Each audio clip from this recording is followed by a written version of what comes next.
Bueno, hoy vamos a hablar sobre dispepsia, que corresponde también a esta serie de videos que corresponden a clínica del aparato digestivo. Ya también hablamos sobre cáncer esofágico, sobre enfermedad por reflujo, esófago de Barrett y esofagitis eosinofílica. Entonces hoy vamos a hablar sobre este síntoma y, bueno, cómo abordar a un paciente que tiene dispepsia. Esta información es hasta junio del 2020. Bueno, para empezar, pues presentamos esta pintura que, bueno, no nada más es una, sino es un aproximado de 250 ejemplares que se denominan nenúfares, que, bueno, son obras del pintor francés Claude Monet, que es un máximo exponente del impresionismo francés. Y, bueno, actualmente se encuentra en París, Francia. Y para empezar, pues vamos a hablar sobre este esófago en sacacorchos en acalasia. Una mujer de 83 años se presentó a la clínica de gastroenterología con disfagia y regurgitación y que ocurría en cada comida con asociación con dolor torácico postprandial. Aquí nos da datos interesantes, es decir, tenemos un paciente que tiene disfagia, regurgitación, que ocurre con cada comida. Aquí nosotros podríamos estar pensando que el órgano afectado pues es el esófago y con dolor torácico postprandial, ¿no? Algo que llama la atención es este dolor torácico postprandial. Estaríamos pensando en una afección, por ejemplo, podría ser en el caso de una enfermedad por reflujo o algo que esté obstruyendo el paso del alimento desde el esófago hacia el estómago. Durante varios años tuvo dificultades para tragar tanto sólidos como líquidos. Aquí agregamos un dato más que es importante. Incluso podríamos nosotros estar pensando en un tumor esofágico, eh, que, bueno, no necesariamente tiene que ser maligno. Bueno, este síntoma ha empeorado durante el año anterior a la presentación. También informó una pérdida de peso de 9 kilogramos en el año anterior, algo que es comprensible porque, bueno, pues como estas dificultades para tragar se han ido constantemente incrementando, pues el paciente va a dejar de comer o va a ir buscando medidas en las cuales pues deje de sentir estos síntomas. Un esofagograma de Vario mostró un patrón en sacacorchos y, bueno, la endoscopía superior, aquí es como se observa este patrón en sacacorchos y vemos aquí las ondulaciones que se pueden observar. Bueno, la endoscopía superior fue notable por las contracciones espásticas no peristálticas y una unión esófago-gástrica apretada. Esto es muy importante. Ya sabíamos también que existe un esfínter esofágico inferior y, bueno, un elemento que se suele utilizar para determinar la presión de este esfínter es la manometría esofágica, que, bueno, en este caso mostró una presión de relajación elevada. Es decir, había una hipertonicidad del esfínter esofágico inferior y que era compatible con acalasia. Ajá. El paciente, bueno, en este caso, rechazó la miotomía, que es la pues, extracción quirúrgica de cierto grado de, de- de músculo, y, bueno, se inyectó la toxina botulínica, que sabemos que esta lo que va a hacer es bloquear la contracción, y, bueno, después de 5 meses ella solamente tenía disfagia intermitente y no regurgitaba. Un caso, pues, muy interesante. Bueno, vamos a hablar hoy sobre disfagia, ya entrando al tema. Y, bueno, la disfagia es un síntoma, ¿sí? Un síntoma que lo podemos... Bueno, la dispepsia es un síntoma común con una gran cantidad de enfermedades con las cuales nosotros podemos hacer diagnóstico diferencial. Y actualmente nosotros nos vamos a basar en Roma 4 para poder definirla. Entonces, es un síntoma que, bueno, se caracteriza por la sensación de dolor o ardor en epigastrio, saciedad temprana, plenitud postprandial o durante la comida o una combinación de estos. Es decir, pueden coexistir todos o pueden solo existir, es decir, la sensación de dolor y la plenitud postprandial y eructos, pero esto es algo con lo que los mexicanos estamos totalmente familiarizados porque desde chicos, bueno, nosotros comemos algunos digamos, alimentos que pues son ricos en picante o que son bastante ácidos. Incluso estos, pues uno los come en el desayuno, en la primaria y con mucho chile y mucho limón. Y entonces, después de eso, la gente suele decir, ay, tengo gastritis. En este caso, no es gastritis. Cuando tú desayunas unos chetos con salsa y limón, lo correcto es decir, tengo dispepsia, es decir, tengo una sensación de dolor en epigastrio, que, bueno, es lo que más comúnmente se refiere en cuanto a la dispepsia, durante la comida o después. Entonces podemos hacer un diagnóstico diferencial muy variable y es muy importante porque es muy heterogéneo. Eh, Puede ser tanto del esófago como puede ser del duodeno o puede ser del estómago.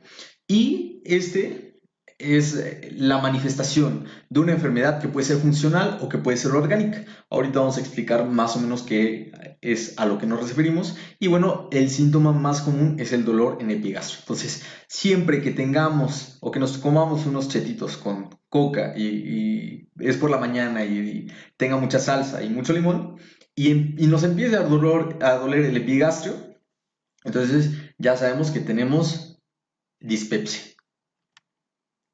Bueno, si nos vamos a la epidemiología, aproximadamente ocurre en el 20% de la población en general y 25% tiene una causa subyacente o una causa orgánica, es decir, un daño en el organismo que está causando esta alteración. Pero también la podemos clasificar como funcional. Y más adelante vamos a hacer un video sobre qué es esta dispepsia funcional y cuáles son las teorías que se abordan sobre ella. Pero bueno, estas son las posibles causas que nosotros tenemos sobre la dispepsia. Una es la dispepsia funcional, que corresponde al 75%. Tenemos la úlcera péptica.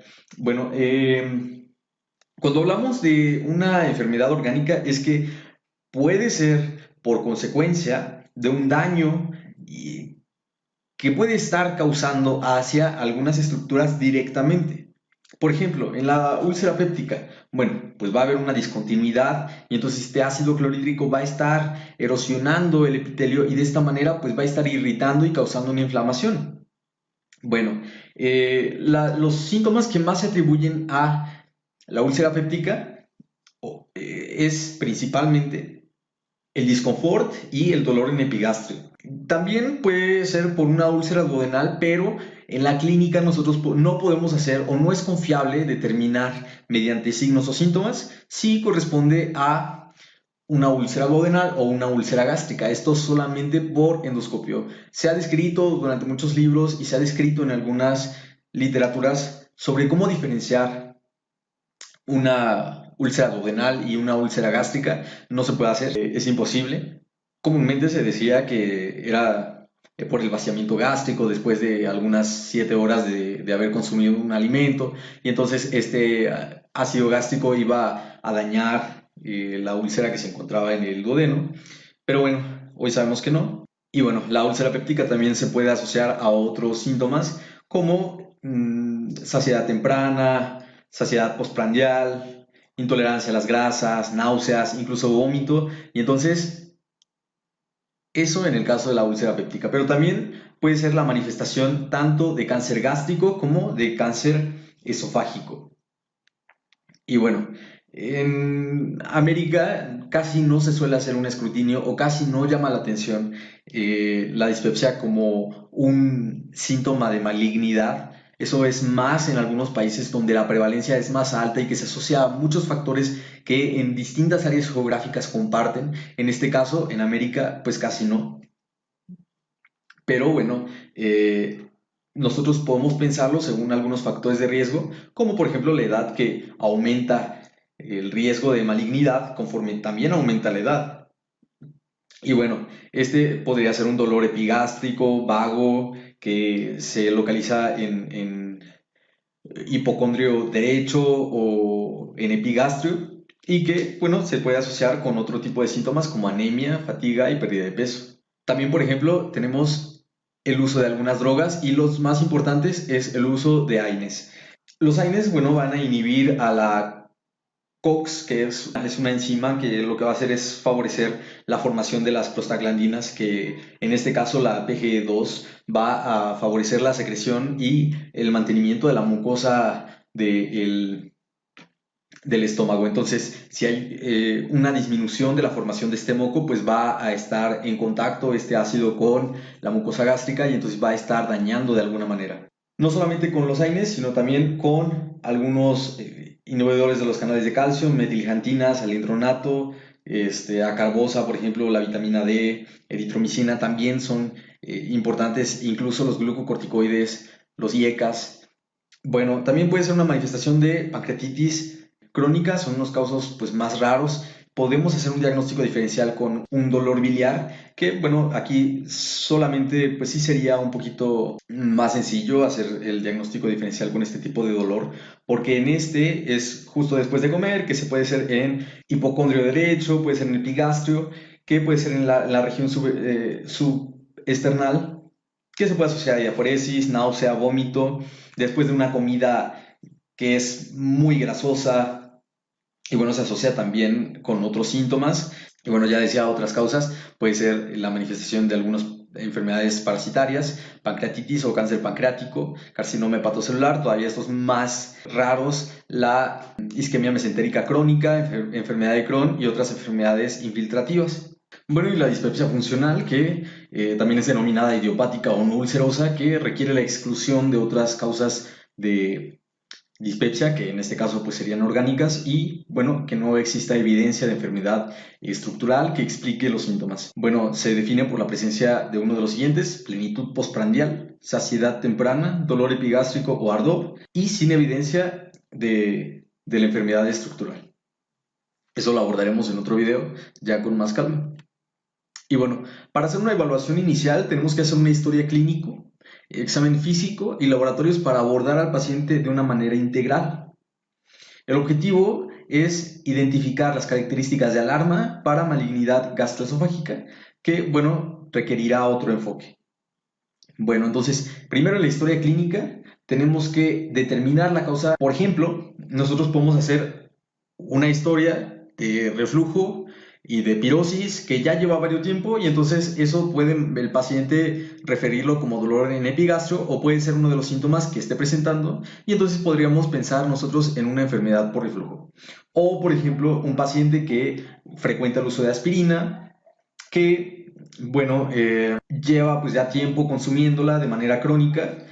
También, por ejemplo, un dolor en la espalda y que es en mi cinturón podría, junto con los antecedentes familiares, dar indicios sobre una posible pancreatitis, la pérdida de peso, la anorexia, los vómitos, la disfagia, la odinofagia bueno, los antecedentes familiares también podrían hablarnos sobre pues una posible malignidad o un cáncer, ya sea gástrico o ya sea esofágico.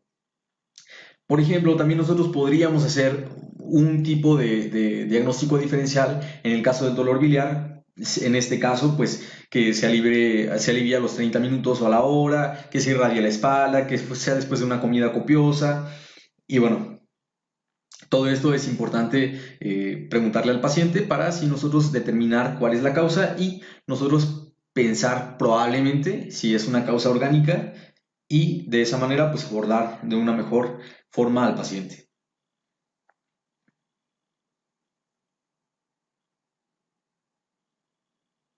Bueno, en el examen físico, ¿qué es lo que tenemos que hacer? Identificar masas palpables. También algo que tenemos que hacer es el signo de Carnet para determinar si el dolor se debe a la pared abdominal, y en caso de ser negativo, pues sugiere la presencia de dolor en un órgano intraabdominal. Bueno, otros hallazgos que también podríamos encontrar es, ya decíamos, una masa palpable, linfadenopatías, es decir, podríamos encontrar un ganglio de Virchow, que es uno de los más importantes, o periumbilical, o del hermano Marie-Joseph. También ictericia en el caso, por ejemplo, de que estuviéramos pensando en una malignidad hepática, ascitis en un caso de una metástasis a peritoneo. En los laboratorios, bueno, sería importante también incluir recuentos sanguíneos de rutina, química sanguínea, pruebas de función hepática, lipasa, amilasa en caso de estar pensando en una pancreatitis. También, por ejemplo, algunas características, y enfocarnos, por ejemplo, si tiene anemia y nosotros pensamos que es por deficiencia de hierro, y bueno, si tiene algunas enfermedades metabólicas subyacentes que pueden causar dispepsia, también podríamos abordarla de esa manera, por ejemplo, diabetes o una hipercalcemia. Y bueno, aquí tenemos una tabla que nos habla sobre los síntomas que nos podrían estar hablando de una malignidad en el tubo digestivo alto. Tenemos edad mayor a 55 con datos recientes de dispepsia. También tenemos pues datos de sangrado gastrointestinal del tubo digestivo alto, ya sea melena o hematemesis. Hematemesis, bueno, es la expulsión de sangre por la boca. En el caso de la melena, pues es una sangre que ya fue digerida y que pasó por el estómago. Disfagia, específicamente si es progresiva, eso ya lo vimos en cáncer esofágico. Vómito persistente, pérdida de peso inintencionado, historia familiar que es muy importante, masa palpable y deficiencia de hierro o una anemia una anemia por deficiencia de hierro. Bueno, ahora sí en el manejo, pues primero tenemos que identificar si nuestro paciente es mayor de 60 años y menor de 60 años. También hay unas sociedades que dicen que, bueno, se tendría que disminuir la edad límite para, pues, poder diagnosticar a los pacientes que viven en alguna zona geográfica donde es más frecuente el cáncer del tubo digestivo alto. Bueno, entonces si es mayor de 60 años, hacemos una endoscopía alta y pues verificamos, ¿hay una alteración orgánica ausente o hay una alteración orgánica presente? Si está ausente, bueno, vamos a hacer un test para el Helicobacter pylori. Si está presente, entonces lo que vamos a hacer es tratar la enfermedad de base. Ok, entonces cuando está ausente esa alteración, vamos a identificar si está presente el Helicobacter pylori. Si no hay biopsia, bueno, vamos a hacer el test del antígeno en heces o el del aliento.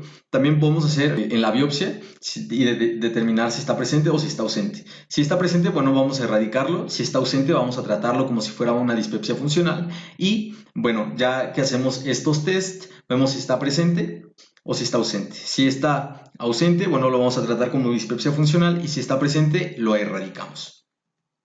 Bueno, el otro tipo de pacientes que nosotros vamos a tener es menos de 60 años. Y entonces, aquí la endoscopía alta va a ser solamente en pacientes seleccionados. ¿A qué me refiero? Bueno, vamos a hacer en menores de 60 años, reservada exclusivamente para los pacientes que tengan pérdida de peso significativa, que es más del 5% del peso corporal durante 6 a 12 meses, con sangrado gastrointestinal alto, que bueno, sea evidente o que él lo manifieste, un síntoma o signo de alarma, y bueno, también características malignas que pues sean progresivas. Y estos son los datos de alarma. Tenemos pérdida de peso involuntario, disfagia, odinofagia, anemia por deficiencia de hierro inexplicada, vómitos persistentes, masa palpable o linfadenopatía y, bueno, una historia familiar de cáncer del tubo digestivo alto.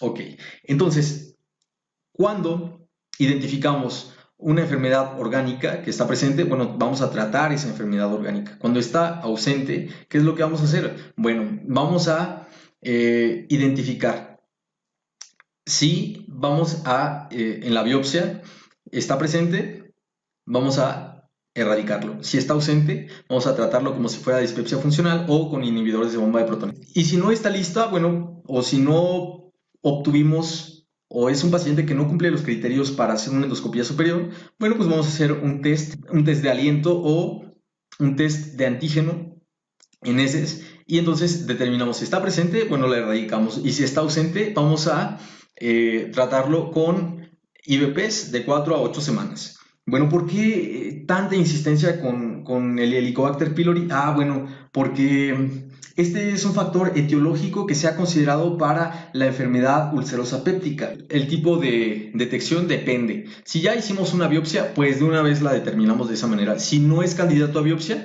bueno, pues podemos hacer otro tipo. Ok, nos quedamos aquí y entonces si responde o no responde es lo que nos va a determinar cuál es el paso a seguir. Si responde a los IVPs, bueno, los vamos a dejar. Si persisten los síntomas, bueno, vamos a descontinuarlo y vamos a iniciar un tratamiento con antidepresivos tricíclicos. Y bueno, si persisten todavía, vamos a iniciar una terapia con procinéticos. Y bueno, si persisten síntomas, vamos a tener que reevaluar a nuestro paciente. Si se resuelven, bueno, vamos a descontinuarlo y vamos a repetirlo por otras 4 semanas, en el caso de que los síntomas pues recurran. Entonces, este es el manejo en general de la dispepsia y Aquí le vamos a hacer biopsia y aquí no le vamos a hacer biopsia. Esto es muy importante. Y aquí vamos a hacer pruebas para el Helicobacter y aquí vamos a erradicarla. También es muy importante. Muchas gracias.